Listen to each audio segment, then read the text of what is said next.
हे दोस्तों, मैं चिराग एक और वीडियो के साथ। तो आज हम देख रहे हैं यूनिट 2 का पार्ट जो कि अकाउंटिंग एंड ऑडिटिंग से रिलेटेड है। इसका पहला टॉपिक है बेसिक अकाउंटिंग प्रिंसिपल का कॉन्सेप्ट्स एंड पोस्टुलेट से रिलेटेड, या आप ऐसे भी बोल सकते हैं अकाउंटिंग कॉन्सेप्ट एंड कन्वेंशन से रिलेटेड। तो देखिए, ये तो स्टार्ट हो ही जाएगा, यानी ये तो जनरली आपको आ जाएगा, पर उससे पहले हम बेसिक पार्ट कवर कर रहे हैं आज की वीडियो में। जो ये कॉन्सेप्ट और कन्वेंशन की बात कर रहे हैं ये अगली वीडियो में कवर करेंगे। यहाँ पे आज की वीडियो हम देख रहे हैं सबसे पहले अकाउंटिंग की डेफिनेशन का पार्ट, फिर उसके बाद कवर करेंगे branches of accounting, function of accounting, advantage of accounting, फिर लिमिटेशन ऑफ अकाउंटिंग, और लास्ट में कवर करेंगे अकाउंटिंग इन्फॉर्मेशन से रिलेटेड कैरेक्टरिस्टिक्स का पार्ट। अब देखिए, जो मैंने आज की वीडियो में बताया सारा पार्ट ये मैं कवर नहीं कर रहा था, मैं सीधा कॉन्सेप्ट एंड पोस्टुलेट का पार्ट कवर करने वाला था। लेकिन मुझे लगा कि थोड़ा सा पार्ट आपको पता रहना चाहिए, या थोड़ा थोड़ा ऊपर ऊपर से ही पार्ट पता रहना चाहिए, इसलिए मैंने पीडीएफ पूरी प्रोवाइड की है, आप रीड कर लेना। लेकिन मैं आपको ऊपर ऊपर से ही कुछ कुछ पार्ट बताऊंगा, अगर कुछ इंपॉर्टेंट होगा तो वो मैं रीड करके पर्टिकुलर आपको बता दूंगा, नहीं तो वीडियो फालतू के लिए लेंथी बन जाएगी। अगर आपको कोई भी लाइन समझ में नहीं भी आ रही है ना, तो ज़रूर मेरे से पूछ लेना, मैं आपको बता दूंगा। क्योंकि अगर मैं पर्टिकुलर इस पे ही टाइम वेस्ट करूंगा, क्योंकि आपको पता है कि 11th में आपने ये देखा हुआ है, बीकॉम फर्स्ट ईयर में भी आपने कहीं ना कहीं ये पर्टिकुलर पार्ट पढ़ा हुआ होगा, अगर आपके आता होगा, नहीं तो कईयों के 12th में भी आता होगा। मैंने बोला कि बीकॉम का पूरा पार्ट आपने देखा, आपने पूरा इसी में गुजारा, 12th में भी 11th में भी आपको पता है कि एसेट्स, लाइबिलिटी, एक्सपेंस, इनकम सब आपको पता है। लेकिन एग्जाम में गलती क्या होती है कि जैसे आप कॉन्सेप्ट्स का क्वेश्चन आता है तो आपको ये नहीं पता चलता कि वो किससे रिलेटेड है, मैचिंग से रिलेटेड है, या मैं बोलूँगा कि प्रूडेंस का कॉन्सेप्ट और कंजर्वेटिज्म का एक जैसा ही होता है, सेम ही नाम होता है, कंजर्वेटिज्म बोलोगे या प्रूडेंस बोलोगे सेम रहता है, लेकिन आपको पता नहीं रहता। तो वो पर्टिकुलर पार्ट बस आपको क्या करना है, धीरे धीरे जैसे जैसे आप पीडीएफ देखते जाओगे आपको प्रैक्टिस करनी है, आप 2-3 बार पढ़ोगे आपको ध्यान आ जाएगा। ठीक है। अब यहाँ पे पहला पैराग्राफ जो बोल रखा है अकाउंटिंग का, क्योंकि हम पैराग्राफ वाइज ही पढ़ेंगे, मैं आपको ये नहीं बताऊंगा कि बिजनेसमैन है, डेबिट क्रेडिट होता है, 2 साइड होती है, जनरली ये सारे कॉन्सेप्ट में कवर हो ही जाएंगे और 11th के पार्ट में आपने देखे ही हुए। तो यहाँ पे जो पैराग्राफ है उस हिसाब से हम पढ़ते रहेंगे और आपको समझ में आता रहेगा। तो देखिए, यहाँ पे बोल रहा है कि अकाउंटिंग क्यों यूज़ होती है, यानी कौन यूज़ करता है। बिजनेस एंटिटी इसलिए यूज़ करता है ताकि जो भी उसके मॉनेटरी या फाइनेंशियल ट्रांजैक्शन है उसका वो रिकॉर्ड मेंटेन कर सके। अब वो रिकॉर्ड मेंटेन क्यों कर रहा है, जनरली हम बोल सकते हैं सर वो अपने रिजल्ट देखेगा एट द एंड, जो भी ऑपरेटिंग रिजल्ट मतलब जो भी प्रॉफिट या लॉस का पार्ट, जिसे हम बोल सकते हैं कि इनकम पोजीशन वो क्रिएट कर रहा है। ठीक है। इसी तरीके से स्टेटमेंट ऑफ फाइनेंशियल पोजीशन भी वो क्रिएट कर रहा है, मतलब बैलेंस शीट क्रिएट कर रहा है। तो अपनी क्या करना चाहता है, ईयर के एंड में बिजनेस की पोजीशन देखना चाहता है कि क्या एसेट्स है, क्या लाइबिलिटी है, क्या मेरा रिजल्ट निकला है, प्रॉफिट निकला है या लॉस निकला है, या मेरी कैपिटल में कितना इंक्रीज़ हुआ है या डिक्रीज़ हुआ है। क्योंकि आपको पता है कि प्रॉफिट आता है तो कैपिटल में जुड़ता है, या मैंने कैपिटल का कितना यूज़ तो नहीं कर लिया, पर्सनल यूज़ कर लिया तो ड्राइंग लेस कर दी, कम तो नहीं हो गई। तो इस तरीके से पर्टिकुलर वो सारा पार्ट देखता है जो इसमें दे रखा है इस पैराग्राफ में। तो आप एक बार पढ़ लेना, आपको समझ में आ जाएगा, क्योंकि इतना टिपिकल नहीं है। फिर डेफिनेशन किसने दी, American Institute of Certified Public Accountants, उसके हिसाब से डेफिनेशन है। अब डेफिनेशन तो इसके अलावा और भी दिख जाएगी, और भी राइटर्स की दिख जाएगी, और भी प्रोफेसर्स की दिख जाएगी। तो आप चाहे कोई सी भी डेफिनेशन देखिए, सबका मतलब सेम ही होता है, जिसमें आपको पता है कि अकाउंटिंग का मतलब क्या है। जहाँ पे कोई भी ट्रांजेक्शन या इवेंट है उसको सबसे पहले आप आइडेंटिफाई कर रहे हो। ट्रांजेक्शन या इवेंट को क्या कर रहे हो, आइडेंटिफाई। कैसे, फाइनेंशियल कैरेक्टर में। फाइनेंशियल कैरेक्टर का मतलब क्या हो गया, देखिए आपको पता है कि जब हम फाइनेंस की बात करते हैं, फाइनेंशियल मतलब वित्तीय कैरेक्टर, इसका मतलब उसमें कुछ ना कुछ मनी का पार्ट तो आएगा ही।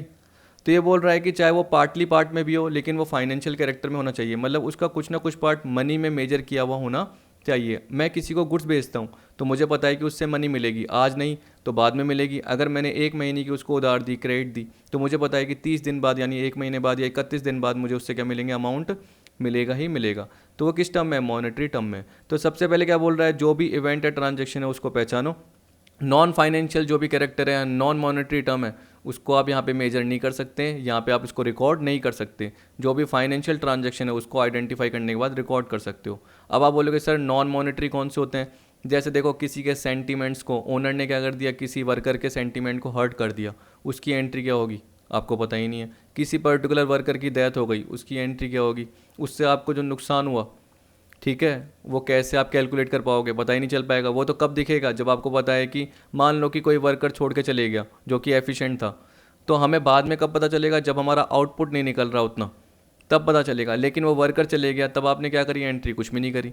तो हमें पता है कि एक तरीके से वो क्या है, non financial, non monetary term का कैरेक्टर है, जिसे हम बोल सकते हैं कि उसकी रिकॉर्डिंग नहीं की जा सकती।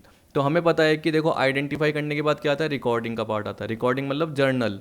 ठीक है। अब डिटेल में नहीं बता रहा क्योंकि आपको पता है यही होता है। फिर जर्नल के बाद क्या आता है, उसको क्लासीफाई करने के बाद मतलब लेजर। क्लासीफाई का मतलब क्या हुआ कि आपको पता है कि अगर कैश अकाउंट बहुत बार आ रहे हैं ट्रांजेक्शन, बैंक के बहुत बार आ रहे हैं, कस्टमर के बहुत बार आ रहे हैं, ऐसे बहुत सारे सिमिलर ट्रांजेक्शन आते जा रहे हैं, तो उनको आपने क्या कर दिया, एक ही ग्रुप में कवर कर लिया, जिसके थ्रू आपको बैलेंस पता चला। उस बैलेंस को आपने ट्रायल बैलेंस में पुट किया। ट्रायल बैलेंस के थ्रू क्या बना, trading PNL balance sheet. Company के केस में क्या बोलेंगे, statement of PNL and balance sheet. ठीक है, तो ये सारा का सारा पार्ट किसको मिल रहा है, एंड यूज़र को। एंड यूज़र कौन होते हैं, ठीक है, ये मान के चलो कि इंटरनल यूज़र भी होते हैं और एक्सटर्नल भी होते हैं। इंटरनल में क्या हो गया, ओनर हो गए, मैनेजर हो गया, एम्प्लॉयज़ हो गए। एक्सटर्नल में अगर आप बोलोगे तो क्या होगा, हम बोल सकते हैं कि बैंक हो गया, पॉसिबल इन्वेस्टर हो गए या प्रपोज इन्वेस्टर जो भी हैं, या जो करंट में पहले से इन्वेस्टर है एग्जिस्टिंग, वो भी हो सकते हैं। इसके अलावा सोसाइटी हो गई, गवर्नमेंट हो गई, और कस्टमर्स हो गए, सप्लायर हो गए। इस तरीके से बहुत सारे एक्सटर्नल यूज़र आ जाते हैं। बैंक क्यों देख रहा है, क्योंकि बैंक ने लोन दिया है, क्या पता बैंक देखेगा इसकी पोजीशन ही सही नहीं है तो आगे मैं लोन देने की नहीं करूं। समझ गए। तो यहाँ पे बोल रहा है किसके, AICPA के अकॉर्डिंग, यानी American Institute of Certified Public Accountants के according, it is the art of recording, classifying and summarising in a significant manner and in term of money, transactions and event. अब आप पढ़ के देखिए ढंग से, ये क्या बोल रहा है, ट्रांजेक्शन और इवेंट को रिकॉर्ड करना, क्लासीफाई करना, समराइज करना, किस मैनर में, सिग्निफिकेंट मैनर में, और मनी के टर्म में। ठीक है, कह रहा है विच आर, जो ये ट्रांजेक्शन और इवेंट है, which are in part at least of a financial character. तो इसका मतलब जहाँ फाइनेंशियल कैरेक्टर होगा वहाँ मनी तो होगी ही होगी।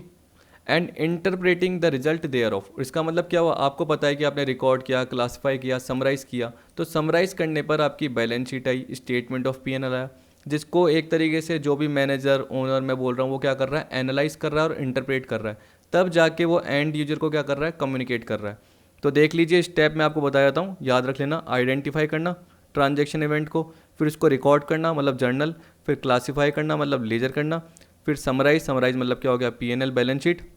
ठीक है, फिर उसके बाद एनालाइज एंड इंटरप्रेट करना। एनालाइज इंटरप्रेट का मतलब क्या होता है कि जो पर्टिकुलर रिजल्ट आ गया उसको मैनेजर या ओनर पर्टिकुलर देखेगा और उस हिसाब से एनालाइज इंटरप्रेट करने के बाद क्या करेगा, एंड यूजर को दे देगा, ताकि एंड यूजर भी उसको क्या कर सके, इंटरप्रेट कर सके। अगर मान लो कि पॉसिबल इन्वेस्टर है, वो देख के क्या करेगा कि यार मुझे इन्वेस्ट करना चाहिए नहीं करना चाहिए। आप बोलोगे सर इसी को देखेगा, नहीं और भी चीज़ें देखेगा, लेकिन अभी हम सिंपल समझ रहे हैं बेसिक, तो पॉसिबल इन्वेस्टर सिर्फ इसको ही देखेगा, ये मान के चल लो, और इसको देखते हुए क्या करेगा कि हाँ यार इसकी पोजीशन अच्छी चल रही है कंपनी की, मुझे इन्वेस्ट कर लेना चाहिए। बैंक क्या बोलेगा कि इसकी पोजीशन अच्छी नहीं है, मुझे क्या इसको फाइनेंस प्रोवाइड नहीं करना चाहिए, क्योंकि इसने इतने सारे तो क्या कर रखे हैं, लोन ले रखे हैं अलग अलग फाइनेंशियल इंस्टीट्यूशन से, मुझसे भी ले रखा है, तो क्या पता ये पेमेंट ही नहीं कर पाए, इसकी लिक्विड पोजीशन अच्छी नहीं है।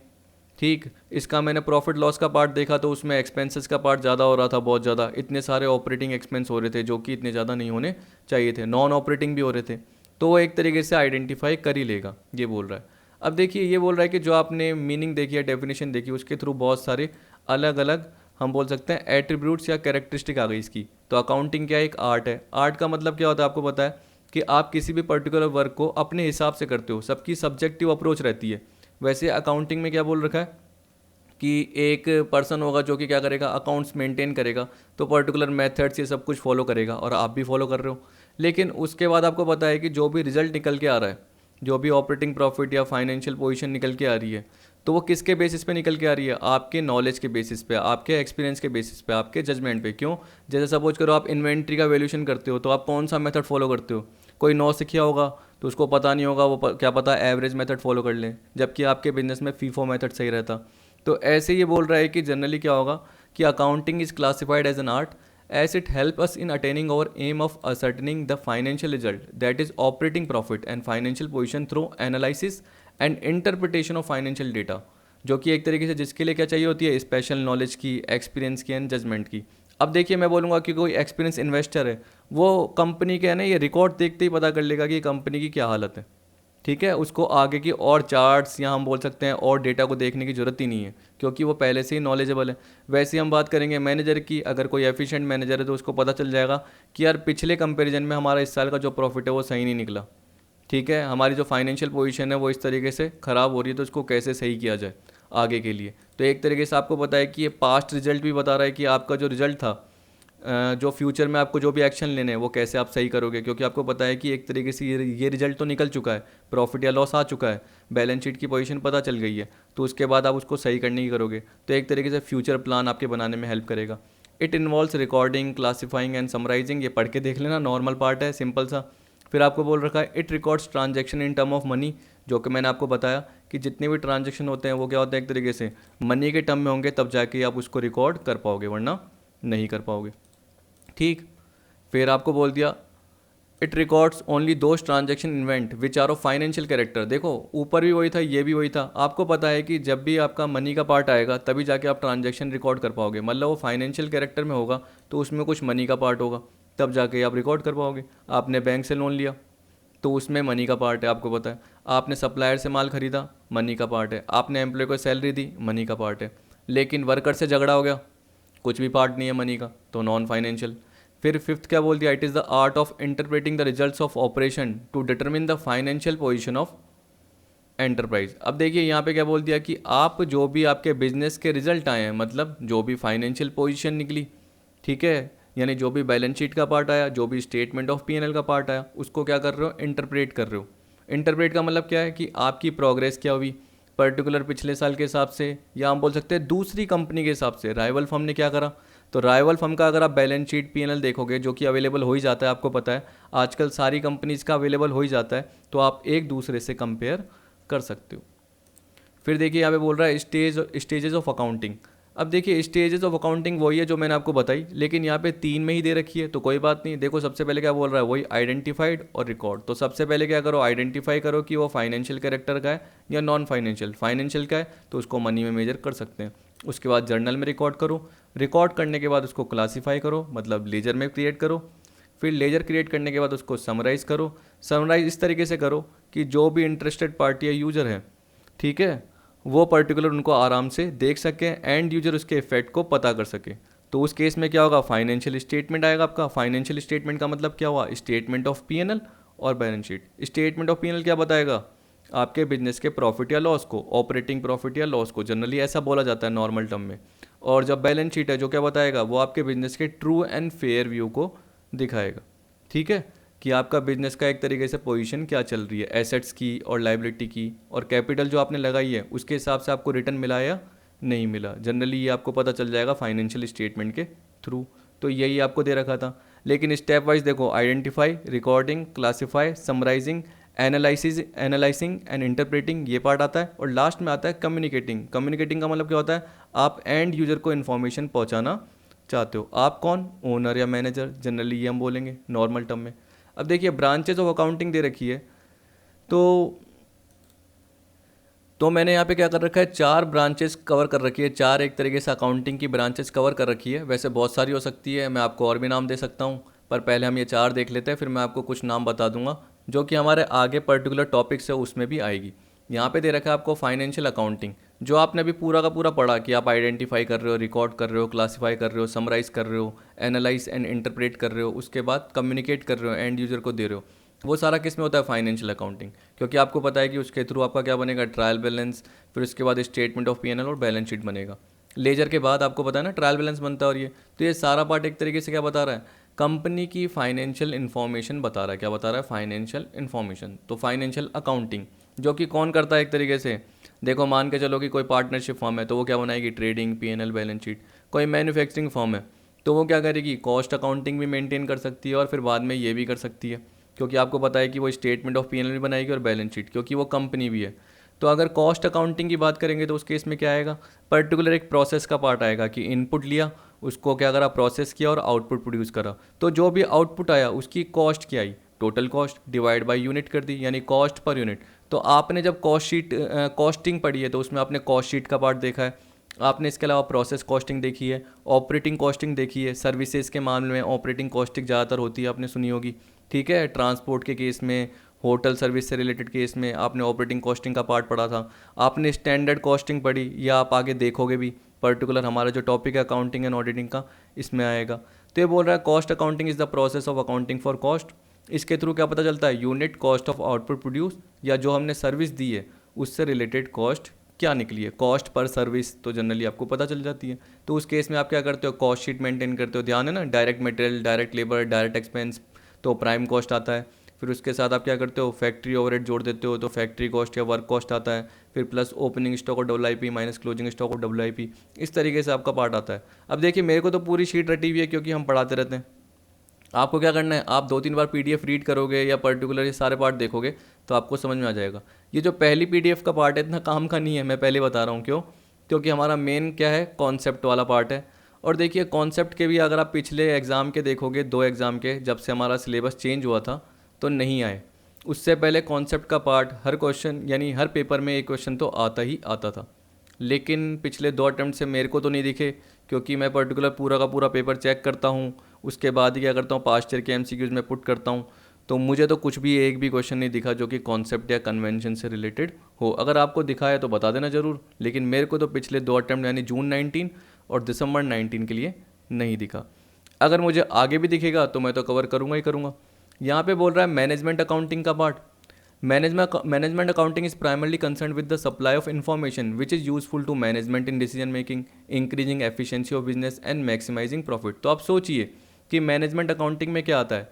आपने पूरी एक बुक पढ़ी होगी BCom में, जिसमें जनरली आपको पता है कि मैनेजमेंट अकाउंटिंग में आपका क्या आता है, वही ratio analysis, cash flow, fund flow, management of working capital.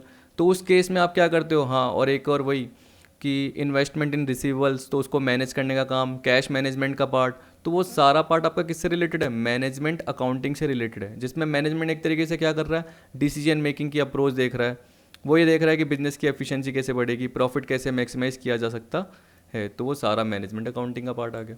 Social responsibility accounting, देखिए जब भी कंपनी क्या करती है, कोई बिजनेस करती है, वो धीरे धीरे ग्रो करती है, तो उसकी ये भी रेस्पॉन्सिबिलिटी बनती है कि जो उसने सोसाइटी से लिया है तो उसका कुछ हिस्सा तो सोसाइटी को देना बनता ही है।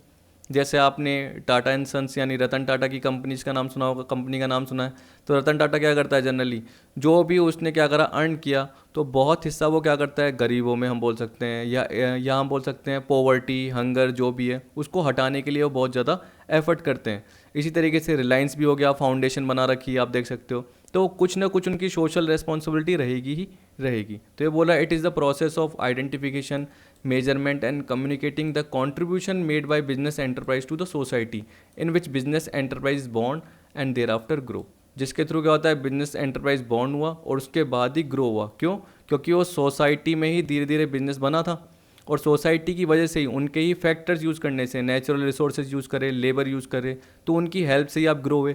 अब आप भी क्या कर रहे हो, उनको कुछ ना कुछ बेनिफिट प्रोवाइड कर रहे हो। आप स्कूल खोल रहे हो, हॉस्पिटल खोल रहे हो, ठीक है, तो आप अपने जो भी रेवेन्यू का कुछ ना कुछ हिस्सा खर्च कर रहे हो, जो कि आपने कॉर्पोरेट सोशल रेस्पॉन्सिबिलिटी में सुना होगा।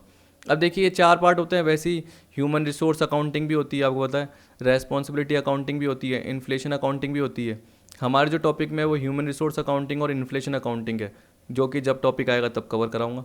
अभी तो क्या है, मैंने ऐसे ही ले लिए। वैसे मैंने 3 ब्रांचेस ली थी सिर्फ ये, लेकिन इसमें दे रखा था, तो इसलिए एक जगह दे रखा था, तो मैंने सोशल रेस्पॉन्सिबिलिटी भी कवर कर लिया। अब देखिए यहाँ पे बोल रहा है फंक्शंस ऑफ अकाउंटिंग। अब देखिए बेसिक फंक्शन है, इसमें बोलना कि सर समझ में नहीं आए। यहाँ पे क्या बोल रहा है, कीपिंग सिस्टमेटिक रिकॉर्ड। अकाउंटिंग का काम क्या है कि जो भी आपके फाइनेंशियल ट्रांजैक्शन है उसको सिस्टमेटिकली, मतलब डेट वाइज क्या कर रहा है, टाइम वाइज रिकॉर्ड कर रहा है। जो कि आपको पता है कि टाइम वाइज ही होते हैं, ये थोड़ी कि एक ट्रांजैक्शन जो बाद में हुआ उसको पहले रिकॉर्ड कर रहे हो, ऐसा नहीं होता, सिस्टमेटिकली रिकॉर्ड करते हो। फिर आपको बोल रहा है protecting and controlling business properties. इसमें क्या बोल रहा है, देखिए इसमें बोल रहा है कि अगर आपने प्रॉपर रिकॉर्ड मेंटेन किए होंगे तो जो भी बिजनेस की प्रॉपर्टी है उसका जो भी यूज़ होगा वो ऑथोराइज्ड ही होगा, अनऑथोराइज यूज़ नहीं हो पाएगा। या हम बोल सकते हैं कि देखिए अगर आपने ना कोई भी ट्रांजैक्शन किया, मतलब कोई प्रॉपर्टी खरीदी, मान लो कि कोई मशीन खरीदी, या ये मान के चलो कोई कार खरीदी बिजनेस के लिए। अब वो बिजनेस के नाम से खरीद लिया और पर्सनल यूज़ के लिए यूज़ कर रहे हो, यानी बेटा आराम से यूज़ कर रहा है, ठीक है, घर वाले फैमिली वाले यूज़ कर रहे हैं, लेकिन बिजनेस के लिए वो काम में नहीं आ रही, तो वो गलत हो गया एक तरीके से। तो जो कि जनरली होता ही है, जब भी आप रियल लाइफ की बात करोगे, प्रैक्टिकली बात करोगे तो हो गई। लेकिन हम थियोरटिकली क्या बोल रहे हैं कि फंक्शन क्या है अकाउंटिंग का, कि कोई ऑथोराइज यूज़ अनऑथोराइज यूज़ नहीं होना चाहिए।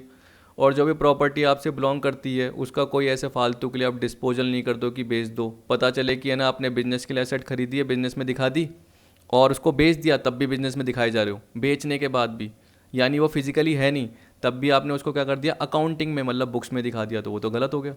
ठीक है, तो ऐसा नहीं करना चाहिए। तो फंक्शन ऑफ अकाउंटिंग में बोल रहा है कि एक तरीके से प्रोटेक्ट कर पाते हैं और कंट्रोल कर पाते हैं, जो कि मेरे को तो नहीं दिखता प्रोटेक्ट एंड कंट्रोल।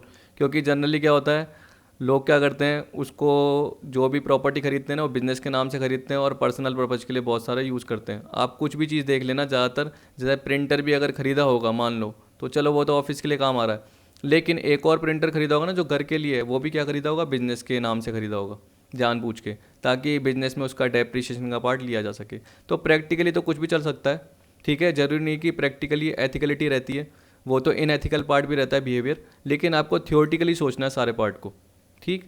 फिर आपको बोल रहा है accounting will furnish information about money due from various person and money due to various party. वही किस सप्लायर को पैसा देना है और किस कस्टमर से पैसा लेना है, तो फर्म को ये पता चल जाएगा कि कितना कितना पैसा रिकवर हुआ है और कितना कितना पे कर दिया है, और फालतू के लिए अननेसेसरली अमाउंट तो कोई आपका ड्यू बचा तो नहीं हुआ। फिर आपको बोल रहा है ascertaining the operational profit and loss. ये तो नॉर्मल पार्ट है, आपको पता है कितना प्रॉफिट या लॉस हुआ, क्या रेवेन्यू और एक्सपेंस है पर्टिकुलर पीरियड का, तो वो एक तरीके से आप मैच कर लोगे। आप मैचिंग कॉन्सेप्ट देखोगे अगली वीडियो में, आपको पता चल जाएगा, जिसमें हम क्या बोलते हैं कि जो एक्सपेंस हुए हैं पर्टिकुलर, उससे रिलेटेड आपको क्या देखना पड़ेगा कि उस साल रेवेन्यू कितना हुआ, तो वो मैच हो रहा है या नहीं हो रहा। अगर आपको पता है कि रेवेन्यू ज़्यादा एक्सपेंस कम, तो आपका प्रॉफिट का पार्ट आएगा, तो वो मैचिंग कॉन्सेप्ट के फॉर्म में हो गया। Revenue is equal to expenses, ऐसे भी आप बोल सकते हो जनरली समझने के लिए। फिर आपको बोल रखा है ascertaining the financial position of the business. तो देखो इसका मतलब क्या है, वही बैलेंस शीट, एसेट्स और लायबिलिटी का पार्ट मेंटेन करना। फिर दे रखा है फैसिलिटेटिंग रैशनल डिसीजन मेकिंग। ये आपको पता ही है कि देखिए अगर आपका रिजल्ट आपको पता चल गया तो उस केस में मैनेजर को ये पता चलेगा कि यार मेरी फाइनेंशियल पोजीशन कैसी चल रही है, ठीक है, या दूसरी कंपनी या राइवल फर्म के कंपैरिजन में कैसी चल रही है, या पास्ट पीरियड के हिसाब से अगर पिछले साल का रिजल्ट देखोगे और इस साल का रिजल्ट देखोगे तो मेरी क्या पोजीशन है, अब मुझे क्या करना चाहिए, आगे के फ्यूचर के लिए क्या प्लान रहेगा। तो एक तरीके से डिसीजन मेकिंग में हेल्प होती है। अब आपको दे रखा है एडवांटेजेस ऑफ अकाउंटिंग का पार्ट। अब अगर आपने फंक्शन देखे तो उससे रिलेटेड ही क्या है, एडवांटेजेस है, नॉर्मल पार्ट है, बेसिक पार्ट है, इसलिए मैंने कवर कर रखे हैं। अब मैंने देखिए मैं वैसे क्या कर रहा था कि पर्टिकुलर बस ऊपर ऊपर के पॉइंट ही कवर कर रहा था, लेकिन मुझे लगा कि अगर आप खुद पढ़ते हो बाद में तो आप भूल जाओगे कि इससे रिलेटेड क्या पॉइंट रहा है, तो इसलिए मैंने इसका थ्योरेटिकल पार्ट भी कवर कर लिया। तो ज़रूर देख लेना, अगर कभी भी आप भूल जाओ तो आपको दिक्कत नहीं होगी, क्योंकि पीडीएफ देख के आपको समझ में आ जाएगा। देखिए पहला क्या दे रखा है, मेंटेनेंस ऑफ बिजनेस रिकॉर्ड। इसका मतलब क्या है, आप धीरे धीरे बिजनेस ग्रो करते जाते हो, आपकी मैं बोल सकता हूँ कि बिजनेस का स्ट्रक्चर बढ़ता जाता है, तो उस केस में आपको परमानेंट जो रिकॉर्ड है वो भी मेंटेन करने पड़ते ही हैं। तो आपको पता है कि जब भी बिजनेस रिकॉर्ड मेंटेन करोगे तो आसानी रहेगी। तो अकाउंटिंग एक तरीके से आपकी हेल्प करता है, क्योंकि अगर बिजनेस रिकॉर्ड मेंटेन नहीं करोगे तो ये पता नहीं चलेगा कि कंपनी किस तरफ जा रही है, कंपनी का रिजल्ट क्या है, तो ये आपकी हेल्प मिलेगी। फिर आपको बोल रहा है प्रिपरेशन ऑफ फाइनेंशियल स्टेटमेंट। अब वो एडवांटेज तो जनरली क्या बोलोगे, आप यही बोलोगे ना कि पीएनएल बैलेंस शीट बनाने में एक तरीके से क्या होती है, आपकी हेल्प मिलती है, जिसके थ्रू आपको अपने रिजल्ट पता चल जाते हैं। तो नॉर्मल पार्ट। थर्ड क्या बोल रहा है, comparison of results. Comparison result क्या है, आपको पता है कि एक साल का दूसरे साल से कंपैरिजन कर सकते हो, एक कंपनी का दूसरी कंपनी से एनालाइज कर सकते हो कि क्या कंपैरिजन हुआ, ठीक है। आपको पता है कि उस केस में कंपनी क्या होनी चाहिए, सिमिलर स्ट्रक्चर वाली होनी चाहिए, तभी आप कंपैरिजन कर सकते हो। ये थोड़ी छोटी कंपनी बड़ी कंपनी के साथ कंपैरिजन कर पाएगी, नहीं। अगर आपको किसी कंपनी के साथ कंपैरिजन करना है तो आपको सिमिलर साइज़ वाली कंपनी देखनी पड़ेगी, तब जाके आप बैलेंस शीट पीएनएल का, अपनी बैलेंस शीट पीएनएल का सामने वाले के साथ कंपेयर कर सकते हो।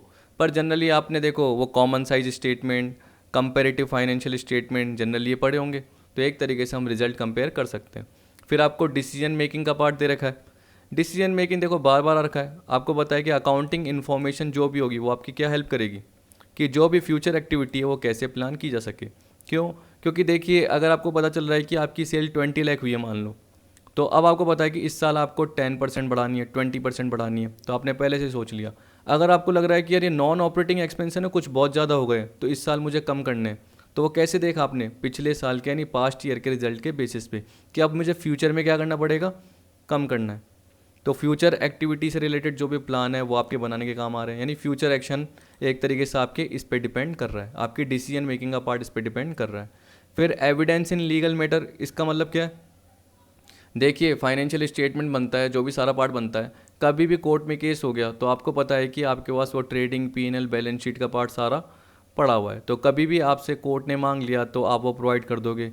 आपका ऑडिटेड डेटा है, यानी सीए से ऑडिट करवाया है, साइन करा हुआ है, तो एक पर्टिकुलर प्रूफ है कि हमने खुद ने इसको वेरीफाई नहीं करा, किसी बाहर के पर्सन ने वेरीफाई किया है, हमारे अकाउंटेंट ने नहीं करा, सीए ने किया है, तो सीए से ही बता रहा है।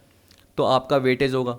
तो एक तरीके से लीगल मैटर में एविडेंस के फॉर्म में काम आ सकता है। फिर आपको बोल रखा है provides information to interested party, जो मैंने आपको बताया एक्सटर्नल यूज़र हो गए, इंटरनल यूज़र हो गए, जैसे ओनर, मैनेजमेंट, एम्प्लॉय, ये इंटरनल होगा एक तरीके से। एक्सटर्नल में देखो क्रेडिटर जो गुड्स सप्लाई करता है, कस्टमर जिसको हम गुड्स बेचते हैं, गवर्नमेंट हो गई। इसके अलावा क्या हो गए, पॉसिबल इन्वेस्टर हो गए, एग्जिस्टिंग इन्वेस्टर हो गए। पॉसिबल मतलब प्रपोज इन्वेस्टर जो भी इन्वेस्ट करने की सोच रहे हैं कंपनी में, उनके रिजल्ट को देखते हुए।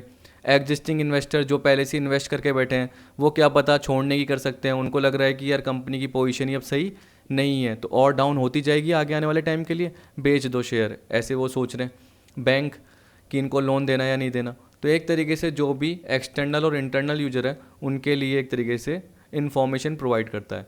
फिर आपको बोल रहा है टैक्सेशन मैटर में हेल्प करता है, क्योंकि सीधी सी बात है अगर अकाउंटिंग मेंटेन करी, रिकॉर्ड मेंटेन हुए, प्रॉफिट लॉस पता चला, तो उस प्रॉफिट लॉस का जो भी टैक्सेस बना, प्रॉफिट का जो भी टैक्स बनेगा जीएसटी के फॉर्म में मैं बोल सकता हूँ। देखिए सेल्स पे तो जीएसटी आती है आपकी, तो सेल से जीएसटी का पता चला, और प्रॉफिट से रिलेटेड जो आपका पार्ट है उससे रिलेटेड इनकम टैक्स का आपका पता चला। तो एक तरीके से income tax, sale tax authority किस पे डिपेंड होती है, for taxation matter on the accounts maintained by the business. तो यहाँ पे बोल रहा है कि वो अथॉरिटी भी मेंटेन होती है। एक तरीके से अथॉरिटी देख रही है कि अगर बिजनेस का स्केल बढ़ता जा रहा है तो हम उस हिसाब से स्लैब के अकॉर्डिंग टैक्स लें या कैसे टैक्स लें। ठीक है, एक पर्टिकुलर स्लैब रेट रखें, या जो गुड्स है वो किस नेचर का है और उसकी किस हिसाब से डिमांड है। आपको पता है कि देखिए लिकर, तो उस पर है ना गवर्नमेंट बहुत ज़्यादा टैक्सेस जनरेट करती है, क्योंकि हम बोल सकते हैं कि वो एक तरीके से देखिए क्या बोल सकते हैं हम जनरली इसको, हाँ हेल्थ के लिए सही नहीं है। जनरली लिकर की बात करोगे या सिगरेट्स की बात करोगे तो आप देख सकते हो गवर्नमेंट उस पर क्या करती है, बहुत ज़्यादा टैक्सेस रेवेन्यू के फॉर्म में जनरेट करती है। 28% लेती है अराउंड समथिंग जीएसटी और सेस के साथ, जहाँ तक मेरे को ध्यान है। अब रेट का चेंज का पता नहीं है क्योंकि वो तो पर्टिकुलर पढ़ना पड़ेगा, लेकिन उस वक्त के हिसाब से मेरे को ध्यान है कि 28% प्लस सेस जनरली वो चार्ज करती है। तो आप देखिए कि इस तरीके से टैक्सेशन अथॉरिटी जो भी है वो ध्यान देती है बिजनेस के ऊपर। Valuation of business, when the business is to be sold the accounting information can be utilise to determine the proper value of business. तो आपको पता है कि जब भी आपको अपने बिजनेस को बेचना है तो उस केस में आपके बिजनेस की वैल्यू क्या होगी। आपको किसी के बिजनेस को ख़रीदना है तो उसके बिजनेस की वैल्यू क्या रहेगी। तो अकाउंटिंग इन्फॉर्मेशन वो हेल्प करती है। फिर आपको दे रखा है लिमिटेशन ऑफ अकाउंटिंग का पार्ट। अब देखिए लिमिटेशन ऑफ अकाउंटिंग के बाद क्या आएगा आपका, सिर्फ वो कैरेक्टरिस्टिक से रिलेटेड पार्ट और आपका पार्ट एंड। अगली वीडियो में पूरा का पूरा पार्ट एक साथ कवर करेंगे, क्योंकि देखिए अगर मैं 2-3 पार्ट आज बता दूंगा फिर मुझे पीछे वापस से रिवाइज कराने पड़ेंगे। इसलिए हम क्या करेंगे, जो कॉन्सेप्ट और पोस्टुलेट की बात कर रहे थे यानी कॉन्सेप्ट और कन्वेंशन, वो अगली वीडियो में ही देखेंगे। अब लिमिटेशन में सबसे पहले क्या दे रखा है, accounting information is expressed in term of money. जो आपने डेफिनेशन के पार्ट में देखा, जो आप जनरली बोल सकते हो कि कैरेक्टरिस्टिक के पार्ट में कवर कर सकते थे कि इसमें सिर्फ फाइनेंशियल कैरेक्टर का पार्ट ही लिया जाता है, लेकिन वही एक तरीके से क्या बन गया, लिमिटेशन बन गया। कि यहाँ पे बोल रहा है कि जो भी नॉन फाइनेंशियल मैटर है या नॉन मॉनेटरी आइटम्स या इवेंट है उसको आप रिकॉर्ड नहीं कर पाते हो। मान लो कि मैं जैसे बोल सकता हूँ कि किसी एफिशिएंट वर्कर की डेथ हो गई, अब उसकी डेथ से क्या इम्पैक्ट पड़ा यानी उस पर्टिकुलर टाइम के लिए, तो वो आपको पता नहीं चल रहा। वो कब पता चलेगा, जब वो आपकी सेल में देखेगा या आउटपुट में देखेगा कि वो वर्कर क्या करता था, आउटपुट अच्छा निकालता था, लेकिन अब उसकी जगह आपने दूसरा वर्कर रखा, वो इतना एफिशिएंट नहीं है। ठीक है, लेकिन उसको आप मनी के टर्म में मेजर उस वक्त नहीं कर पा रहे हो कि डेथ हो गई, तो उसको कैसे रिकॉर्ड करेंगे, डेथ को रिकॉर्ड कर ही नहीं सकते। किसी के मैंने आपको बताया सेंटीमेंट्स को आपने हर्ट कर दिया, ये पर्टिकुलर मैंने बताया था। किसी मैनेजर को आपने क्या बना दिया, मैनेजिंग डायरेक्टर बना दिया, तो उसकी एंट्री नहीं कर सकते हैं। लेकिन पहले इसको 40,000 मिल रहे थे, अब इसको 70,000 80,000 मिल रहे हैं, तो वो सैलरी के फॉर्म में एंट्री कर सकते हो। लेकिन मैनेजिंग से मैनेजिंग डायरेक्टर बन गया, मैनेजर से मैनेजिंग डायरेक्टर बन गया, उसकी एंट्री नहीं कर सकते। तो यहाँ पे ये बोल रहा था accountant measures only those event that are of financial nature that is capable of being express in term of money. Non monetary items or event which can not be measures are not recorded in accounting. फिर आपको बोल रहा है कि जो accounting information होती है वो कभी कभी किसके बेसिस पे होती है, एस्टीमेट्स के बेसिस पे भी होती है। ये नहीं कि प्रॉपर बिलिंग की बात कर रहे हो आप, नॉर्मल कभी कभी आप अकाउंटिंग को एस्टीमेट के बेसिस पे भी करते हो। कैसे, सोचिए। प्रोविजंस, आप क्या बनाते हो, प्रोविजंस। तो आप क्या करते हो, जो भी एस्टिमेटेड फ्यूचर के लॉसेज हो रहे हैं, फ्यूचर के एक्सपेंस हो रहे हैं, उसके लिए अभी से प्रोविजन बना लेते हो। Provision for tax, provision for doubtful debts. अब आपको ये थोड़ी पता कि कितना होगा, जबकि आपने एस्टिमेट कर दिया। कैसे एस्टिमेट किया, जो नॉर्मल आपको पता है आपके एक्सपीरियंस के बेसिस पे कि डेटर्स इतने अराउंड डूबते ही हैं, यानी इतना उनसे पैसा रिकवर नहीं होता, तो आपने पहले ही डेटर्स का एक पर्टिकुलर परसेंटेज ले लिया और पीएनएल में से चार्ज कर दिया provision for doubtful debts. Provision for discount on debtors कि डेटर्स इतना डिस्काउंट तो मांगते ही हैं या सेटलमेंट में हमें कम अमाउंट मिलता है, तो हमने provision for discount on debtor बना दिया। ठीक, इसके अलावा आप बोल सकते हो कि देखिए कंटीजेंसी का पार्ट भी क्रिएट होता है, लेकिन वो कंटीजेंट लायबिलिटी के फॉर्म में क्या होता है, लास्ट में आता है, यानी वो फुट नोट में आता है, बैलेंस शीट के नीचे आता है। कंटीजेंट का मतलब क्या होता है कि लायबिलिटी होगी भी नहीं भी होगी, लेकिन यहाँ हम एस्टीमेट की बात कर रहे हैं तो जनरली उसको लॉसेस के फॉर्म में देखिए कि जो भी एस्टीमेटेड लॉसेस आपको लग रहा है फ्यूचर में होंगे या फ्यूचर में एक्सपेंस होंगे, उसका आप अभी से ही प्रोविजन बनाने की कर लेते। तो ज़्यादातर इस केस में आपको प्रोविजन का पार्ट ही याद आता है जब भी आप एग्जाम्पल सोचोगे। अकाउंटिंग इन्फॉर्मेशन में भी बायस्ड, देखिए ये हो सकती है क्योंकि आप ये बोल सकते हो कि अकाउंटेंट जो होता है ना वो जनरली क्या करता है, एक तरीके से हम बोल सकते हैं कि देखो जो भी मेथड्स फॉलो करता है, क्या पता बहुत सारे मेथड्स फॉलो कर रहा हो, तो आपको पता है कि अलग अलग अकाउंटेंट अलग अलग मेथड्स फॉलो कर सकते हैं। जैसे अगर मैं बोलूँगा कि किसी कंपनी में मैं काम कर रहा हूँ और मेरे को अकाउंटिंग की पूरी नॉलेज है और वहाँ पे मुझे पता है कि लीफो मेथड ही लगेगा, तो मैं लीफो मेथड ही फॉलो कर रहा हूँ। लेकिन मुझसे पहले जो अकाउंटेंट था वो इतना ज़्यादा जानकार नहीं था, तो वो क्या करता था, एवरेज मेथड फॉलो करता था या फीफो मेथड फॉलो करता था, तो उस केस में रिजल्ट ही बिल्कुल अलग दिखने लग गए। ठीक है, तो उस केस में हम क्या बोलेंगे, अकाउंटिंग इन्फॉर्मेशन क्या हो गई, बायस हो गई। वो किसके बेसिस पे थी, उस पर्सन के पर्सनल जजमेंट के बेसिस पे थी। ठीक, और जबकि मेरी इन्फॉर्मेशन सही थी, तो अगली बार से इन्फॉर्मेशन सही होने लग गई। तो यहाँ पे हम बोल सकते हैं कि अलग अलग मेथड के कारण, अलग अलग ट्रीटमेंट के कारण अकाउंटेंट के अकाउंटिंग इन्फॉर्मेशन पे फ़र्क आ जाता है, जिसकी वजह से हम क्या बोलते हैं, एक तरीके से ऑब्जेक्टिविटी की कमी आ जाती है। यहाँ पे हमने बोला कि अगर अलग अलग अकाउंटेंट अलग अलग अप्रोच फॉलो कर रहे हैं तो उसे हम क्या बोलते हैं, सब्जेक्टिव अप्रोच। मैंने आपको बताया था कि मेरी नॉलेज अलग है, सामने वाले की नॉलेज अलग है, तो वो अलग कर रहा है क्रिएट, मैं अलग क्रिएट कर रहा हूँ, तो वो क्या हो गया, सब्जेक्टिविटी का पार्ट। जैसे मैंने आपको बताया था मेरे को बुक कौन सी पढ़ने का शौक है, आपको कौन सी बुक पढ़ने का शौक है, सब्जेक्टिव अप्रोच। जबकि ऑब्जेक्टिव का मतलब क्या हो गया, सब सेम चीज़ फॉलो कर रहे हैं, तो आपको पता है कि अगर एक ही मेथड होगा तो वो सही रहेगा। तो आप देख सकते हो जब इनकम टैक्स की बात करते हैं तो WDV मेथड ही होता है। तो आपको पता है कि हर अकाउंटेंट अकाउंटिंग में भी WDV मेथड का ही फॉलो करता है, क्योंकि उसको पता है कि एट द एंड आके उसको SLM काम ही नहीं आएगा, क्या काम आएगा, WDV मेथड ही काम में आएगा। तो वो क्या करता है, WDV मेथड ही फॉलो करता है। इस तरीके से आपको दे रखा है। फिर देखिए अगली क्या बोल रहा है, फिक्स एसेट्स जो रिकॉर्ड होती है वो किस पे होती है, ओरिजिनल कॉस्ट पे। किस पे होती है, अब आपको बताया कि अगर वो ओरिजिनल मतलब हिस्टोरिकल कॉस्ट पे या एक्वायर वाली कॉस्ट पे, जिस कॉस्ट पे आपने खरीदा है पर्टिकुलर, आपको पता है कि जैसे मान लो आपने कोई फिक्स एसेट 1 लाख की खरीदी, उसको आपने 2 साल यूज़ करा और डेप्रिशिएशन मान लो 10% है, कितना है 10%, तो 1 लाख का 10% कितना होता है 10,000, 90 आ गया, 90 का 10% 9, तो 81,000 उसकी बुक वैल्यू आ गई दूसरे साल के एंड में। ठीक है, अब अगर आप उसको बेचने गए, मतलब करंट रिप्लेसमेंट कॉस्ट जो आपने देखी उसको बेचने गए, तो वो कितने की बिक रही है, 30,000 की ही बिक रही है, तो डिफरेंस ज़्यादा हो गया। क्या हो गया, डिफरेंस ज़्यादा हो गया। तो ये बोल रहा है कि the value of fix assets change over time and so there may be great difference between the original cost and current replacement cost, क्योंकि जो आपने फिक्स एसेट खरीदी थी वो बहुत जल्दी उसकी मार्केट वैल्यू गिरती है, लेकिन आपने मेथड कौन सा चार्ज किया, नॉर्मल 10% का डेप्रिसिएशन का, तो आपने प्रॉपर चार्ज नहीं किया, ऐसा भी हो सकता है। तो balance sheet may not show true and fair view of the financial position on a particular date, क्योंकि आपने मार्केट वैल्यू के हिसाब से पर्टिकुलर जो भी एसेट्स है उसको कंसीडर नहीं किया, जबकि आपने बुक वैल्यू ज़्यादा दिखाई हुई है और उसकी मार्केट वैल्यू क्या एक तरीके से बहुत कम हो रखी है। उसी तरीके से बोल दिया अकाउंटिंग कैन बी मैनिपुलेटेड, जैसे हमने बोला कि पर्सनल जजमेंट के बेसिस पे हो सकती है, वैसे ही अकाउंटेंट या जो भी अकाउंटिंग इन्फॉर्मेशन है ओनर उसको मैनिपुलेट कर सकता है या जानबूझ के गलत भी दिखा सकता है। देखो पैसों का खेल है सारा, आपने देखा होगा सत्यम नाम की कंपनी सुनी होगी बहुत पहले। जनरली वो क्या करती थी, अपने जो भी अकाउंट्स है उसको सही ढंग से दिखा देती थी, किसके थ्रू, CA को बहुत सारा पैसा दे के हम बोल सकते हैं। ठीक, तो तब बहुत मामला उठा भी था और CA की एक तरीके से गुडविल भी क्या हो गई थी, ख़राब हो गई थी। तो वो बड़ी फर्म थी और आपको पता है कि जो ऑडिट करने वाली थी वो भी एक तरीके से बड़ी फर्म थी, उसके अंदर CA सारे मिलीभगत करके क्या करते थे, ऑडिट रिपोर्ट को बिल्कुल सही बता देते थे, जबकि कंपनी की पोजीशन ही ऐसी नहीं थी। इन्वेस्टर क्या होते थे, एक तरीके से अट्रैक्ट होकर इन्वेस्ट कर रहे थे, वैल्यू बढ़ी हुई थी, जैसे ही पता चला एकदम से शेयर मार्केट में उसकी वैल्यू गिर गई और वो कंपनी पूरी की पूरी ठप हो गई। एक तरीके से बोल सकते हैं बाद में किसी और कंपनी ने उसको खरीद लिया था, मेरे को ध्यान नहीं आ रहा, शायद महिंद्रा कंपनी ने उसको खरीदा था। तो यहाँ पे बोल रहा है accounting information may not be used as the only test of managerial performance as profit can be manipulated or misrepresented. Accounting information ज़रूरी नहीं है सच हो, क्योंकि कभी कभी क्या बोला जा रहा है कि ज़रूरी नहीं कि सिर्फ मैनेजरल परफॉर्मेंस के लिए प्रॉफिट को ही देखा जाए, क्योंकि प्रॉफिट को तो मैनिपुलेट भी किया जा सकता है। तो मैनेजरल परफॉर्मेंस को देखने के लिए आपको क्या करना पड़ेगा, और भी पर्टिकुलर पार्ट को देखना पड़ेगा, न कि सिर्फ कंपनी की प्रॉफिट के रिजल्ट को।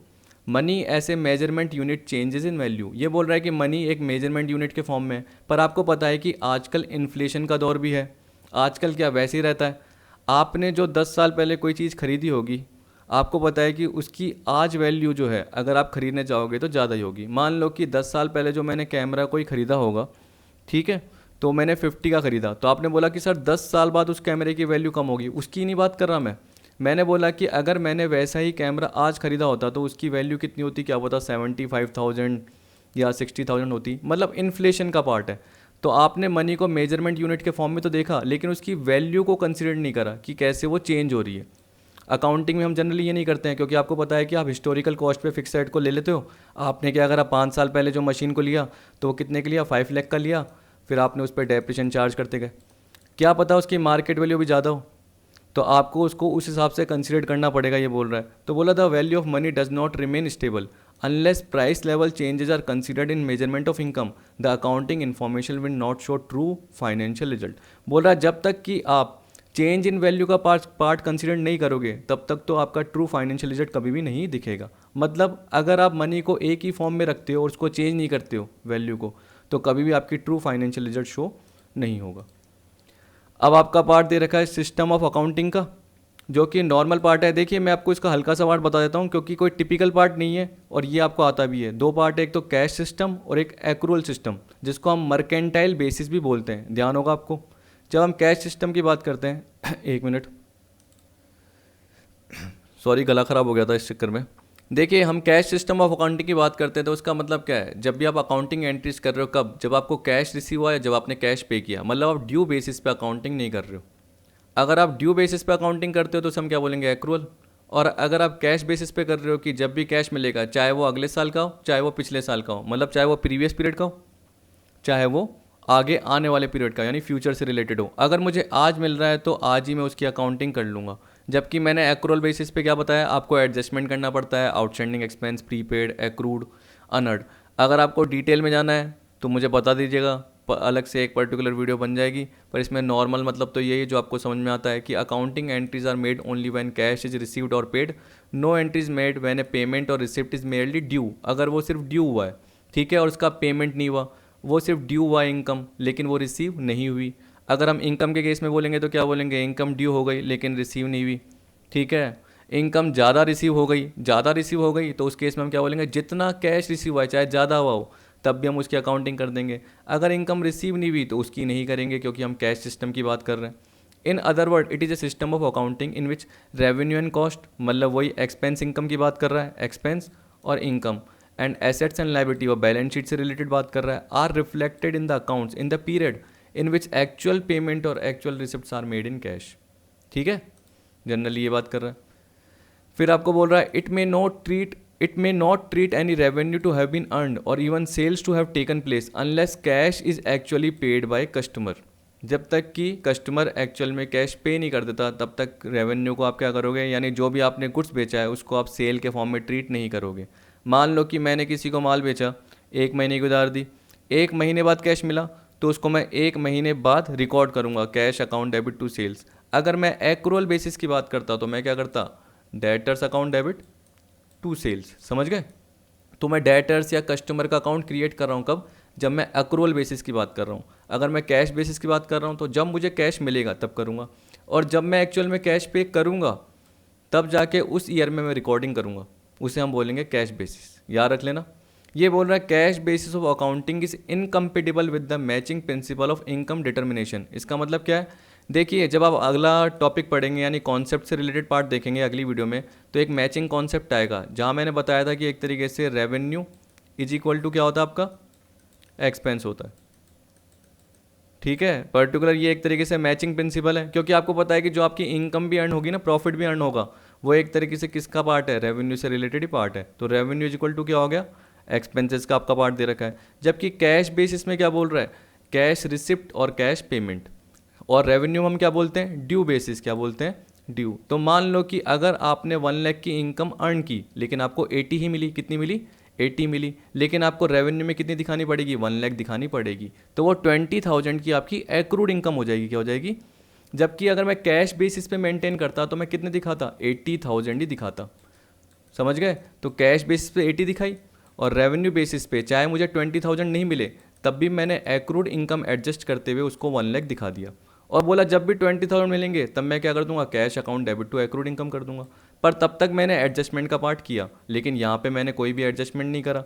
यहाँ पे तो मैंने क्या बोला, जब भी मुझे कैश मिलेगा या जब भी मैं पे करूँगा तब करूँगा रिकॉर्ड। यहाँ पे चाहे मुझे मिले नहीं, अगर मैंने बोला कि वो ड्यू हुआ है, एक्रू हुआ है, अराइज हुआ है तो मैं कर दूंगा। उसे हम क्या बोलेंगे, एक्रूअल बेसिस, जिसे हम बोलते हैं कि इस केस में आपका मैचिंग प्रिंसिपल आता है। क्योंकि जब भी आप डबल एंट्री या डबल अकाउंटिंग सिस्टम की बात करते हो, नॉर्मल बिजनेस की बात करते हो, आप डॉक्टर, लॉयर इनकी बात नहीं कर रहे, नॉर्मल बिजनेस की बात कर रहे हो, जहाँ पे आप क्या करते हो, गुड्स को खरीद के बेचने का काम करते हो, मैन्युफैक्चरिंग का काम करते हो, तो वहाँ पे आप मोस्टली मर्केंटाइल सिस्टम का यूज़ करते हो, मतलब एक्रूअल बेसिस का यूज़ करते हो, क्योंकि वही आपके बिजनेस की ट्रू एंड फेयर व्यू को दिखाएगा, जबकि ये नहीं दिखाएगा। क्यों? क्योंकि ये तो आपने क्या करा, मान लो कि आपने अभी तक काम नहीं किया किसी से रिलेटेड, यानी ये मान लो कि जैसे आपको क्या करना है, किसी ने ऑर्डर दिया एक तरीके से कि मेरे को ये गुड्स चाहिए, तो आपने उससे पहले ही एडवांस ले लिए 5 लाख रुपीज़, तो आपने कैश की एंट्री कर ली। आपने नॉर्मल एंट्री क्या करी, एक तरीके से मान के कर लिया कि कैश आ गया 5 लाख का, और उससे रिलेटेड आपने क्या करा, कुछ भी पार्ट एडजस्ट नहीं करा। लेकिन यहाँ पे मैचिंग प्रिंसिपल में आपको क्या करना पड़ेगा, वो एडवांस लेने के साथ साथ एडजस्टमेंट तो करना पड़ेगा। अब यहाँ पर क्या होगा, आपकी बैलेंस शीट में वो पार्ट ज़्यादा दिख रहा होगा, जबकि यहाँ पे एक तरीके से क्या हो गया होगा, जो डेबिट और क्रेडिट का इम्पैक्ट है वो एक तरीके से एडजस्टमेंट के थ्रू सही हो गया होगा। ठीक है। एक और एग्जांपल आप नॉर्मल देख सकते हो, जहाँ पर हम बोल सकते हैं कि मान के चलो आपकी सैलरी ड्यू होती है 10,000 रुपीज़ पर मंथ, तो 12 महीने के हिसाब से कितनी होती है, 1,20,000 आपको देनी है। लेकिन अगर आप कैश बेसिस पे दिखाना चाहते हो, जानबूझ के आपने क्या कर दिया, उसको पे कर दिया, ये मान लो कि अगले साल की पूरे 12 महीने की ज़्यादा पे कर दिया आपने, तो टोटल मिला के 240 दिखा दिया। जैसे ही आपने 240 दिखाया तो आपका प्रॉफिट कम आएगा, क्या आएगा, प्रॉफिट कम आएगा। अब आप बताइए कि आपको तो 120 ही दिखाना था, क्योंकि आपने उससे सर्विस कितने मंथ की ली, 12 महीने की, और जबकि आप उसको पे क्या कर रहे हो, 24 मंथ का पे कर रहे हो। तो कैश बेसिस के हिसाब से तो 240 आ रहा है, जिससे आपका प्रॉफिट कम दिखा रहा है, जबकि 120 के हिसाब से दिखाओगे तो प्रॉफिट क्या करेगा, आपका ट्रू एंड फेयर व्यू दिखाएगा। तो जो आपके ऑपरेटिंग रिजल्ट है वो ट्रू एंड फेयर व्यू कब दिखाते हैं, जब वो एक्रूअल बेसिस पे होते हैं। कैश बेसिस पे होने की वजह से वो नहीं दिखाएंगे। तो यहाँ पे यही बोल रखा है कि cash system of accounting suitable in the following cases, जब ऑर्गेनाइजेशन छोटे हों, या हम बोल सकते हैं जहाँ पे इंडिविजुअल जो भी हैं उनको जो भी अमाउंट मिल रहा है अकाउंटिंग पीरियड में वो छोटा छोटा अमाउंट मिल रहा है, मान लो 20 रुपीज़, 100 रुपीज़, 200 रुपीज़। देखिए अगर आप ग्रोसरी का देखोगे अपने आसपास जनरल स्टोर, तो देखो 5-5 रुपये, 10 रुपये, 20 रुपये, 100 रुपये, तो जनरली वो क्या करेंगे, पर्टिकुलर लेके रख लेंगे। ठीक है, यही करेंगे। और वो क्या बोलेंगे, अगर सपोज करो कि आप क्या करते हो, महीने की उनसे उधार रखवाते हो, तो जब भी उनके पास पैसा आएगा वो क्या बोलेंगे कि कैश बेसिस पे मेरा इतना अमाउंट हुआ है, ये मेरा इतना रेवेन्यू अर्न हुआ है। तो वो कैश सिस्टम के बेसिस पे देखेंगे, क्योंकि एक तरीके से हम बोल रहे हैं वो बिजनेस के यहाँ छोटे हैं। उसी तरीके से यहाँ पे बोल दिया where credit transaction are almost negligible, इसका मतलब जहाँ पे क्रेडिट ट्रांजेक्शन होते ही नहीं है, ज़्यादातर क्या होते हैं, कैश ट्रांजेक्शन होते हैं। और हम बोल सकते हैं कि कलेक्शन अनसर्टेन है, कभी भी आ सकता है, नहीं भी आ सकता। ठीक।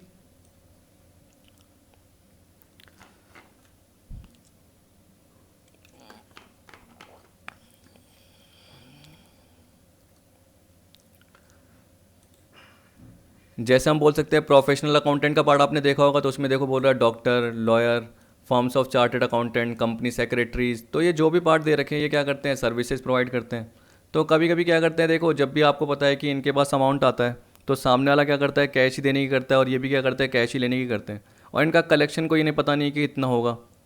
ठीक। डॉक्टर को ये थोड़ी पता है कि कितने जनरली पेशेंट्स आएंगे, हाँ एस्टिमेट कर सकता है, तो उस हिसाब से वो रिकॉर्ड करेगा।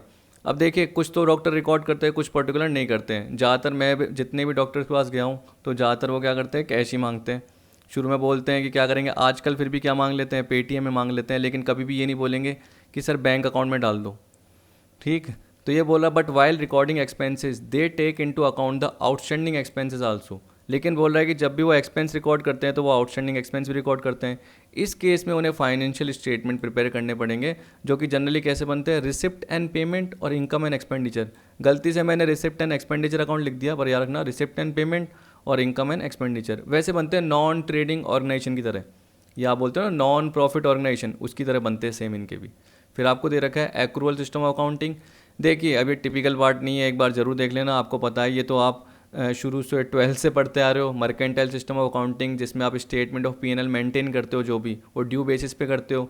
तो अगर आपको पता है कि देखो 5000 किसी की सैलरी आपको देनी है और आपने उसको क्या करा, 12 महीने काम कराया लेकिन 11 महीने के ही दिए, तो आपने 55,000 दिखाया, प्लस आप नीचे क्या दिखाते हो, आउटस्टैंडिंग एक्सपेंस में या आउटस्टैंडिंग सैलरी के फॉर्म में 5000 और दिखाते हो, और टोटल जो आप P&L में दिखाते हो वो 60 दिखाते हो।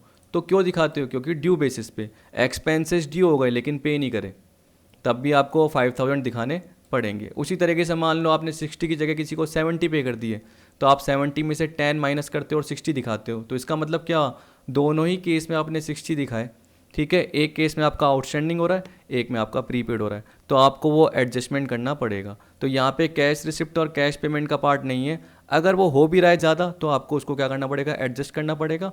और जिस हिसाब से आपने सर्विस ली है, या जिस हिसाब से बोल सकते हैं आपके एक्सपेंस और इनकम अराइज हुए हैं, अक्रू हुए हैं, उस हिसाब से आपको क्या करना पड़ेगा, अकाउंटिंग करनी पड़ेगी। इसे हम बोलते हैं एक्रूअल सिस्टम या मर्केंटाइल सिस्टम। तो यहाँ पे अगर आपको नहीं समझ में आ रहा या ज़्यादा पॉइंट नहीं पढ़ने, तो बस ये पढ़ लीजिए, आपको समझ में आ जाएगा। Revenue is recognise as it is earn irrespective of whether cash is received or not. तो वही चीज़ जैसे मैंने बोला, आपने 10,000 रेवेन्यू अर्न किया लेकिन आपको 8 मिला, तो आपको क्या करना पड़ेगा, उस 2000 को एक्रूड इनकम के फॉर्म में दिखाना पड़ेगा और 8 + 2 यानी वापस से 10 पे आना पड़ेगा। क्यों, क्योंकि जितना आपने कमाया वो आपको दिखाना है, ना कि जितना आपको मिला। आपको ज़्यादा मिल गया तो वो अनर्ड इनकम है, 10 की जगह 12 मिल गए, तो आप क्या करोगे, 12 में से वो 2 माइनस करोगे और 10,000 दिखाओगे। तो चाहे नहीं मिला चाहे ज़्यादा मिल गया, तब भी आपने कितना दिखाया, 10 ही दिखाया। Cost are match against revenue, जो कि मैचिंग कॉन्सेप्ट था, आपको पता है। फिर आपको बोल दिया cost which are not charge to income are carry forward. जब आप 1 लाख की कोई मशीन खरीदते हो, आपको पता है कि उसका डेप्रिशिएशन कितना लगेगा, 10,000 मान लो 10% के हिसाब से, तो 90,000 को आप कहाँ लेके जाओगे, आगे वो बुक वैल्यू के फॉर्म में कहाँ आएगा, एसेट्स में आएगा, ठीक है। तो बोल रहा है and are kept under continuous review, और इसका मतलब क्या है, हर साल उसको आप अमोर्टाइज करते जाओगे और उसको राइट ऑफ करते जाओगे, किसके फॉर्म में, डेप्रिशिएशन के फॉर्म में। गुडविल, पेटेंट, ट्रेडमार्क, उसको आप अमोर्टाइज करते हो, और फिक्स एसेट्स को एक तरीके से आप क्या करते हो, राइट ऑफ करते हो, किसके फॉर्म में, डेप्रिशिएशन के फॉर्म में। तो ये बोल रहा है कि कॉस्ट जो कि उस साल से रिलेटेड नहीं है उसको आप आगे लेके जाओगे, और कुछ कॉस्ट जो अपनी यूटिलिटी लॉस कर चुकी है, मतलब उसकी कुछ वैल्यू ही नहीं है, मान लो कि कोई फिक्स सेट है वो स्क्रैप हो गई, ख़राब हो गई, जैसे आपको पता है कि वो 50,000 की थी मशीनरी, उस पर डेप्रिशिएशन लगते लगते वो कितने की हो गई, 20,000 की हो गई। अब उसको अगर मार्केट में बेचने जा रहे हो तो 0 रुपये मिल रहे हैं, कुछ भी नहीं मिल रहे, तो हम क्या बोलेंगे, पूरा का पूरा ही लॉस है। तो उसको किसके फॉर्म में चार्ज करोगे, लॉस के फॉर्म में चार्ज करोगे, ठीक है, क्योंकि उससे अब रेवेन्यू होगा ही नहीं, वो यूज़ भी नहीं आ पा रही बिजनेस में, तो एक तरीके से उससे फ्यूचर में बेनिफिट भी नहीं मिलेगा, तो वो लॉस के फॉर्म में हो गई। अब आपको दे रखा है last characteristics of accounting information का पार्ट। इसमें अराउंड देखिए, ये अकाउंटिंग इन्फॉर्मेशन की जब भी आप बात करते हो तो वो क्या है, अकाउंटिंग के जो भी रिकॉर्ड्स, वो एक तरीके से अकाउंटिंग इन्फॉर्मेशन के फॉर्म में जो भी आपने ट्रांजैक्शन इवेंट रिकॉर्ड किए, तो आपको पता है कि उसके बाद आपने फाइनेंशियल स्टेटमेंट बनाया जिसमें आपने P&L, बैलेंस शीट, ये सारी बनाई, तो आपको पता है कि वही सारा का सारा पार्ट अकाउंटिंग इन्फॉर्मेशन का कहलाएगा। अभी बोल रहा है कि जो अकाउंटिंग इन्फॉर्मेशन आपके पास अवेलेबल है उसकी क्या कैरेक्टरिस्टिक होनी चाहिए, वो रेलिवेंट होनी चाहिए, रिलायबल होनी चाहिए, ऐसे। तो सबसे पहले क्या आ गया, रेलिवेंस, ठीक। तो जब भी यूज़र क्या करेगा, इकोनॉमिक डिसीजन लेगा, तो उसके पास जो भी रिज़ल्ट आया यानी फाइनेंशियल रिजल्ट आया वो बिल्कुल प्रॉपर होना चाहिए। ये नहीं कि वो मैनिपुलेट किया होना चाहिए। अगर वो मैनिपुलेट किया हुआ होगा तो उस केस में उसकी कोई भी रेलिवेंस नहीं होगी, कोई भी रिलायबिलिटी नहीं रहेगी। तो relevant in order to influence the economic decision of users by helping them to evaluate the event at all times.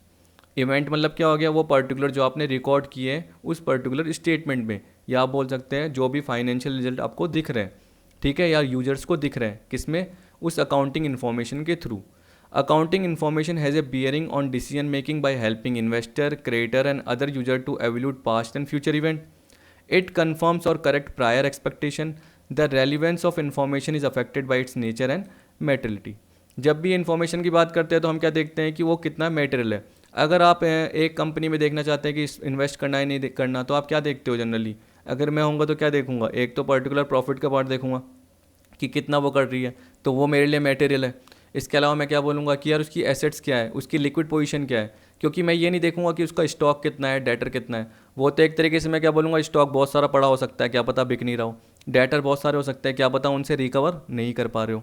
लेकिन मैं कैश भी साथ में देखूंगा, मैं साथ में लाइबिलिटी का पार्ट भी देखूंगा कि कहीं वो ज़्यादा तो नहीं हो रहा। तो ये बोल रहा है कि relevance of information is affected by it's nature, कि अकाउंटिंग इन्फॉर्मेशन का क्या नेचर है और क्या मैटेरियलिटी है। मैटेरियलिटी कॉन्सेप्ट जनरली ये होता है कि आप जब भी रिकॉर्ड करते हो अकाउंटिंग इन्फॉर्मेशन में कुछ पार्ट को, तो कुछ चीज़ें जो होती है वो इमेटेरियल होती है, आप उसको रिकॉर्ड नहीं करते। लेकिन यहाँ पे हम यूजर के पॉइंट ऑफ व्यू से भी बोल रहे हैं इस पर्टिकुलर लाइन में, रेलिवेंस में, कि यूजर के लिए क्या मैटेरियल है क्या इमेटेरियल है। अब मैटेरियली कॉन्सेप्ट जो आएगा वो आपका क्या आएगा, अगली वीडियो में आएगा, तो आपको थोड़ा थोड़ा और समझ में आ जाएगा। लेकिन यहाँ पे मैटेरियलिटी का लेना देना उससे नहीं था, यहाँ पे जनरली ये था कि जो भी इन्फॉर्मेशन है वो सही होनी चाहिए। अब इसके बाद रिलायबल, रिलायबल मतलब क्या हो गया, भरोसे लायक। देखिए जो भी ये इन्फॉर्मेशन बोल रहा है कि एक तरीके से फैक्चुअल होनी चाहिए, मतलब जो भी प्रेजेंट में वर्क हुआ है या उसके हिसाब से जो रिजल्ट निकला है वो बिल्कुल फैक्चुअल होना चाहिए, एक्चुअल होना चाहिए, हम बोल सकते हैं।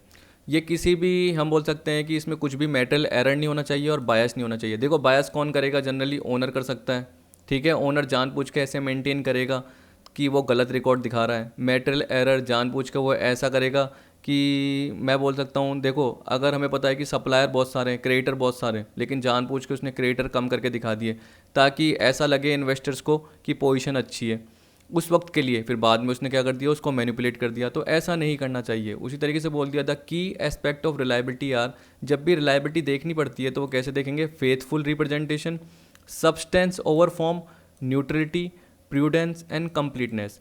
याद रखना जो ये प्रूडेंस का पार्ट है ये कंजर्वेटिज्म का पार्ट है। अगले कॉन्सेप्ट में आपका आएगा कन्वेंशन वाले पार्ट में, अकाउंटिंग कन्वेंशन में आता है कंजर्वेटिज्म। प्रूडेंस मतलब क्या होता है, देखिए आपको पता है कि जो भी एस्टिमेटेड लॉसेस होते हैं उसके लिए पहले ही आप क्या करते हो, एंट्री कर लेते हो। लेकिन फ्यूचर में जो भी प्रॉफिट होने वाले हैं उसके लिए आप करंट में एंट्री नहीं करते। तो इसका मतलब क्या, आपकी अप्रोच क्या है, कंजर्वेटिव अप्रोच है। तो आप देखना आप प्रोविजन पहले ही बना लेते हो। कॉस्ट और market value which is less, तो आपको पता है कि दोनों में से जो कम हो तो उस हिसाब से क्लोजिंग स्टॉक को दिखाना है। तो जैसे आपने क्लोजिंग स्टॉक को कम पे दिखाया तो आपका प्रॉफिट कम दिखेगा। लेकिन आपको पता है कि अगर कॉस्ट और मार्केट, जैसे कॉस्ट कितनी है 1 लाख और मार्केट वैल्यू 150 है, तो आप 150 नहीं दिखा रहे, आप 1 लाख ही दिखा रहे हो, हायर नहीं कर रहे। क्योंकि अगर वो हायर दिखा देते हो तो आपका प्रॉफिट बढ़ जाएगा। जबकि आपको पता है कि जब वो बिकेगा स्टॉक तब मैं देखूंगा प्रॉफिट हुआ या नहीं हुआ, ये नहीं कि अभी पड़ा है और अभी देख रहा हूँ। तो आप प्रॉफिट के लिए पहले से ही एंट्री नहीं करते फ्यूचर प्रॉफिट के लिए, लेकिन आप फ्यूचर के लॉसेस के लिए पहले से ही एंट्री कर लेते हैं, उसे हम बोलते हैं कंजर्वेटिव अप्रोच। कंप्लीटनेस होनी चाहिए इन्फॉर्मेशन। न्यूट्रल मतलब क्या हो गया, आपको पता है कि बायस नहीं होना चाहिए पर्टिकुलर, तो वो न्यूट्रलिटी देखेंगे। सब्सटेंस ओवर फॉर्म का मतलब क्या होता है कि जब भी पर्टिकुलर कोई आप अप्रोच देखते हो, फाइनेंशियल स्टेटमेंट में कोई भी रिकॉर्ड देखते हो, तो वो लीगल फॉर्म में आप जनरली लीगल फॉर्म में हो सकता है, लेकिन आपको पता है कि लीगल फॉर्म के ऊपर जनरली इकोनॉमिक फॉर्म में चीज़ होनी चाहिए, ये बोल रहा है। इसको भी देखना पड़ेगा। कैसे, मैं आपको एक एग्जांपल के थ्रू बता देता हूँ। देखिए जैसे एग्जांपल के फॉर्म में मैं ये बोल सकता हूँ, आपने क्या करी, एक कार परचेज करी, ठीक है, और कार की डाउन पेमेंट दे दी आपने 1 लाख। 1 लाख देते ही अब कार का डेप्रीशिएशन जो भी होगा वो आप चार्ज कर सकते हो, मतलब एक तरीके से आप कार के ओनर हो गए, ठीक है। 1 लाख की आपने क्या कर दी, डाउन पेमेंट पे कर दी। कार कितने की, 8 लाख की है। बाकी 7 लाख आपने क्या बोल दिया कि इंस्टॉलमेंट में पे करेंगे। अब मान लो कि वो 5 इंस्टॉलमेंट में था, जैसे ही आप 5वीं इंस्टॉलमेंट पे करोगे तब जाके आप लीगल ओनर बनोगे। क्या बनोगे, लीगल। लेकिन आप उससे पहले ही रिकॉर्डिंग करने लग गए, उससे पहले ही आप डेप्रीशिएशन चार्ज करने लग गए, यानी एक तरीके से इकोनॉमिक फॉर्म में आप ओनर बन गए थे। इकोनॉमिक फॉर्म में, लीगल फॉर्म में कब बने, जब 5वें साल के एंड में या 5वीं इंस्टॉलमेंट के एंड में आपने जैसे 5वीं इंस्टॉलमेंट पे करी, आप लीगल ओनर बन गए। तो ये बोल रहा है सब्सटेंस ओवर फॉर्म का मतलब क्या होता है, जब भी फाइनेंशियल स्टेटमेंट में जो भी ट्रांजैक्शन रिकॉर्ड होते हैं वो इकोनॉमिक फॉर्म में होते हैं, न कि लीगल फॉर्म में। ज़रूरी नहीं है कि वो लीगल फॉर्म में हो, कभी कभी वो क्या बोल रहा है, इकोनॉमिक फॉर्म में भी हो सकते हैं। जैसे मान लो कि आपने एक और एग्जांपल बताऊं मैं इकोनॉमिक फॉर्म में रिकॉर्ड करने का, आपने लीज पे ली कोई ज़मीन प्रॉपर्टी।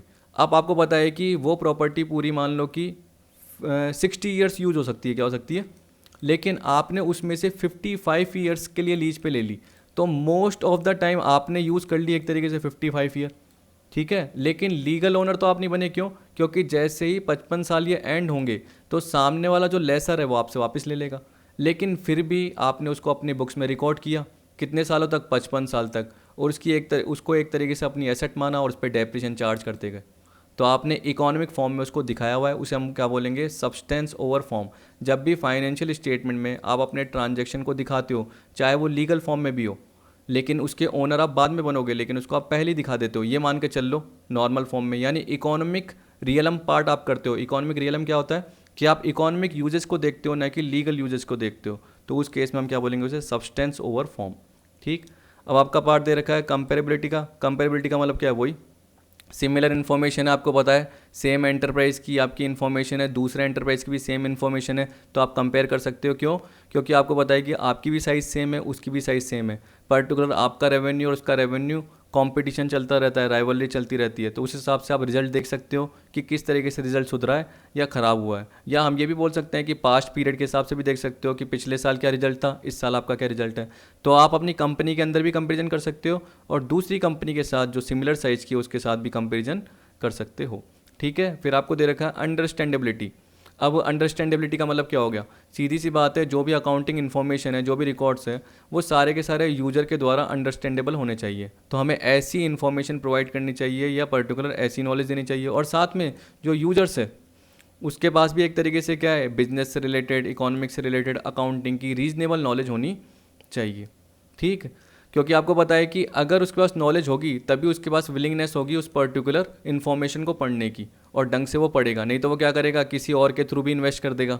आप देखते हो ब्रोकर के थ्रू भी क्या करते हैं लोग, इन्वेस्ट कर देते हैं और फिर क्या जाते हैं, डूब जाते हैं। अगर उनको खुद को इन्फॉर्मेशन होती तो उन्हें पता चल जाता कि कंपनी की पोजीशन क्या चल रही है।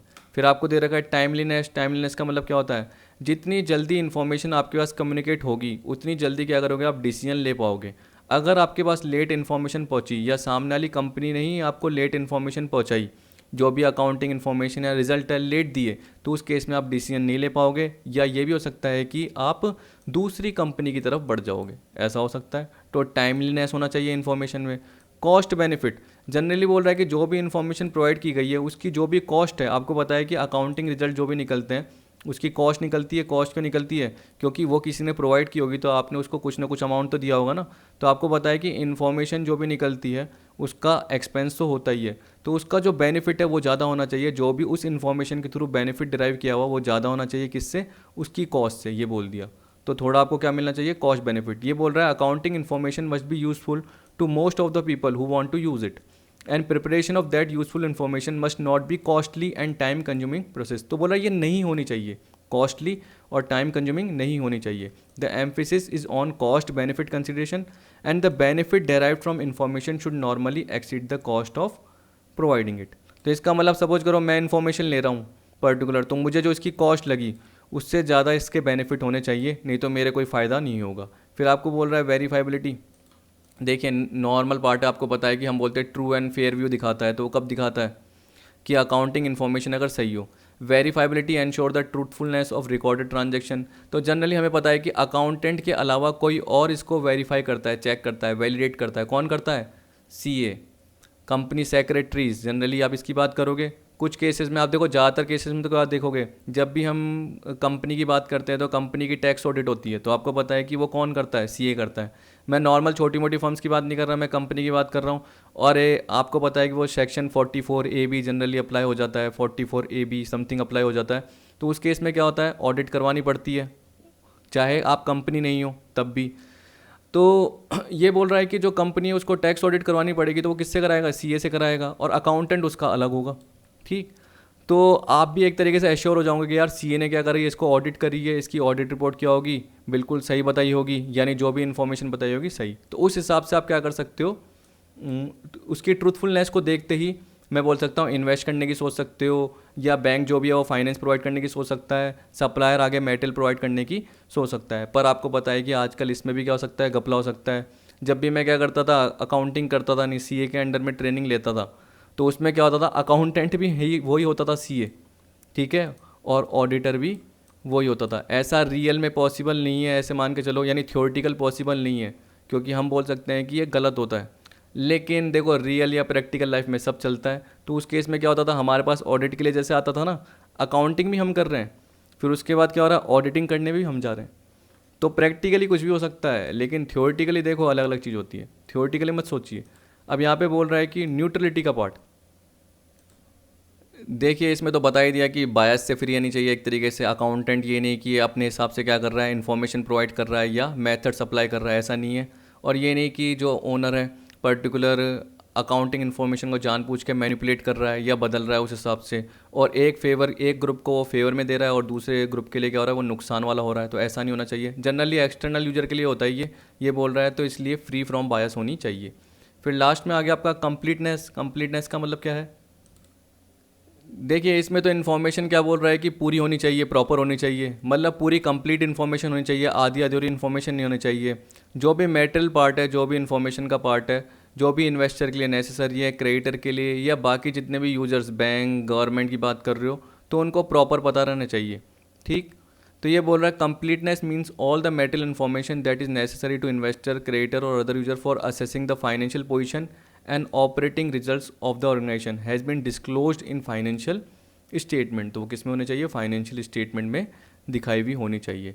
अगर आपको मैंने बोल दिया कि कोई इमेटल पार्ट है तो ज़रूरी नहीं है वो दिखाना चाहिए। देखिए इमेटल क्या हो सकता है? मान लो कि आपकी एक कंपनी बहुत बड़ी है, या चलो नॉर्मल कंपनी भी आपको पता है, तो इस केस में अगर आप 100 रुपये का कोई क्या करते हो, साफ़ सफाई के लिए कपड़ा खरीदते हो, जो कि आप मान के चलो कि 2 महीने में, 3 महीने में एक बार खरीदते हो, तो पूरे साल का उसका कितना चार्जेज हुआ? 400 हुआ मान लो, या 600 भी लगे आपके। तो 400 600 छोटा सा पार्ट है, तो ज़रूरी नहीं आप साल के एक्सपेंस में उसको दिखाओ। लेकिन यही अगर आप 3 दिन में लेते हो, क्योंकि आपको पता है कि जैसे ये कपड़ा लिया वो ख़राब हो गया, आपको फेंकना पड़ा, जनरली हुआ, तो आपको पता है कि अगर आप महीने में 30 दिन काम करते हो तो उस हिसाब से क्या हो गया आपका 100 इंटू 10, क्योंकि 3 दिन में एक कपड़ा, तो 100 इंटू 10 1000 पर मंथ के लग रहे हैं, तो 12 महीने के हिसाब से कितने लगेंगे? 12,000 लगेंगे। तो वो एक तरीके से एक्सपेंस के फॉर्म में आपको दिखाना पड़ेगा। ठीक, तो जो मेटेरियल इन्फॉर्मेशन है वो आपको दिखानी पड़ेगी, जो इमेटेरियल है या जो ज़रूरी नहीं है वो चाहे मत दिखाओ। ठीक, तो इस तरीके से आपका पार्ट आ सकता है। आई होप आपको कुछ पॉइंट्स जो थे वो समझ में आ गए होंगे। अब देखिए इसमें अकाउंटिंग प्रिंसिपल में आपका कॉन्सेप्ट और कन्वेंशन का पार्ट आएगा। 2 पार्ट होते हैं, एक तो कॉन्सेप्ट रहता है और एक आपका कन्वेंशन रहता है। पोस्टुलेट एक तरीके से वही पार्ट है, मैं आपको मीनिंग बता दूंगा पोस्टुलेट की क्या होती है। जब आप उसको देखोगे तो वो सेम आपको अजम्पशंस की तरह ही लगेगी और कन्वेंशन का पार्ट ही क्रिएट करेगी। तो इसलिए मैंने पोस्टुलेट अलग से देखा था, नेट पे भी सर्च किया था, कोई अलग से कोई पार्ट नहीं था। तो आपके 10 कॉन्सेप्ट के पार्ट हैं और 4 कन्वेंशन के पार्ट हैं। आपके एग्जाम में लिस्ट 1 लिस्ट 2 मैचिंग ऐसे आ सकते हैं, या पर्टिकुलर एक कुछ पूछ सकता है पर्टिकुलर पॉइंट कि बिजनेस एंटिटी में क्या बोला जाता है, उनसे रिलेटेड पूछ सकता है, कैसे भी पूछ लेगा। लेकिन आपको पता है कि ये आपको पढ़ते ही समझ में आते हैं, ज़्यादा टिपिकल नहीं होते हैं। कुछ लोग कन्फ्यूज होते हैं किसमें, जैसे मैचिंग कॉन्सेप्ट उन्हें ध्यान नहीं रहता, उन्हें ये नहीं पता रहता कि जो कंजर्वेटिज्म का पार्ट है वो प्रूडेंस का कॉन्सेप्ट भी कहलाता है। सब्सटेंस ओवर फॉर्म मैंने आपको बता दिया, जनरली क्या होता है कि आप लीगल फॉर्म की जगह उसके इकोनॉमिक एस्पेक्ट की तरफ ध्यान देते हो। जब भी आप फाइनेंशियल स्टेटमेंट में कोई भी डाटा डालते हो तो आप इकोनॉमिक कॉन्सेप्ट की तरफ ध्यान देते हो। अगर आप एग्जाम्पल भूल जाओ तो आप याद रखना जो मैंने आपको कार वाला बताया कि जब भी आप डाउन पेमेंट पे करते हो तो उसी वक्त एक तरीके से आप ओनर बन जाते हो और डेप्रिसिएशन चार्ज करने लग जाते हो उसकी कॉस्ट पे। किस पे? उसकी कॉस्ट पे। चाहे आपने ज़्यादा पे किया हो क्योंकि आप इंटरेस्ट के साथ पे करते हो जो भी इंस्टॉलमेंट पे करते हो, लेकिन आप पे करोगे जैसी लास्ट इंस्टॉलमेंट तब ओनर बनोगे लीगल। लेकिन उससे पहले ही आपने रिकॉर्ड करना चालू कर दिया। क्यों? क्योंकि आप इकोनॉमिक सब्सटेंस के बेसिस पर क्या कर रहे हो, पर्टिकुलर पार्ट चार्ज कर रहे हो, उसे हम बोलते हैं सब्सटेंस ओवर फॉर्म। ठीक, तो आई होप आपको सारा पार्ट समझ में आ गया होगा। वीडियो देखने के लिए थैंक यू।